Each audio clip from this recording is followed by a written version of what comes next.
அனைவருக்கும் வணக்கம். இன்றைக்கி நம்ம இந்த கடவுள் தன்மை அப்படின்னு சொல்கிறோம் இல்லையா, இந்த கடவுள் தன்மை, கடவுள் இவர் தனித்தன்மையானவரா இல்லை பொதுத்தன்மையானவரா அப்படின்றத பற்றி நம்ம பார்க்க போகிறோம். இப்போ இந்த கடவுள் என்பவர் இந்த உலகம் எப்படி புரிஞ்சு வச்சிருக்கு அப்படின்னால், இந்த கடவுள்கள் என்பவர்கள் பலவாறாக இருப்பதாக இந்த உலகம் அல்லது நம் நாடு, இந்திய நாடு, தமிழ்நாடு புரிந்து வைத்திருக்கிறது.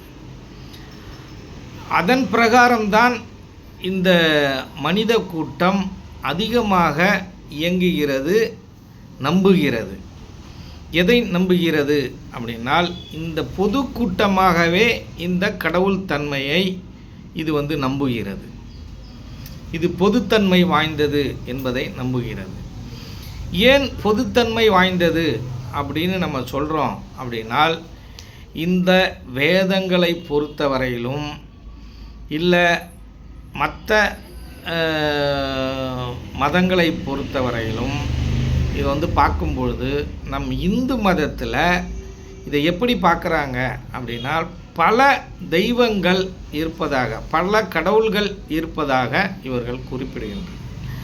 இந்த தெய்வங்கள் என்பது சிறு தெய்வங்கள், அவங்கவுங்களுடைய குல தெய்வங்கள் என்று சொல்லப்படுகின்ற முற்காலத்தில் மூதாதையார்களாக இருந்தவர்கள் தெய்வமாக வணங்கப்பட்டார்கள்.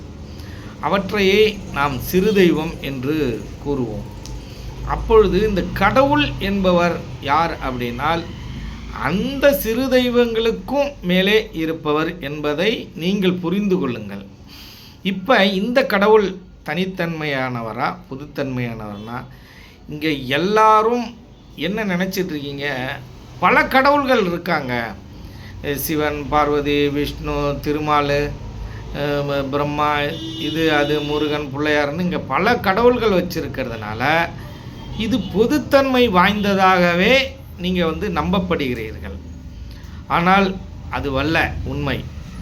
இந்த கடவுள் என்பவர் தனித்தன்மை வாய்ந்தவர், தனியானவர், தனியாக இயங்கக்கூடியவர் அப்படிங்கிறத நம்ம புரிஞ்சுக்கணும். இப்போ இந்த உயிர்லாம் எப்படி இருக்குது அப்படின்னால், அதுவும் இந்த உயிரினங்கள் இருக்கு இல்லையா, இந்த உயிர், உலகத்தில் இருக்கிற உயிர், இது எல்லாமே தனித்தன்மையானது, பொதுத்தன்மையானது.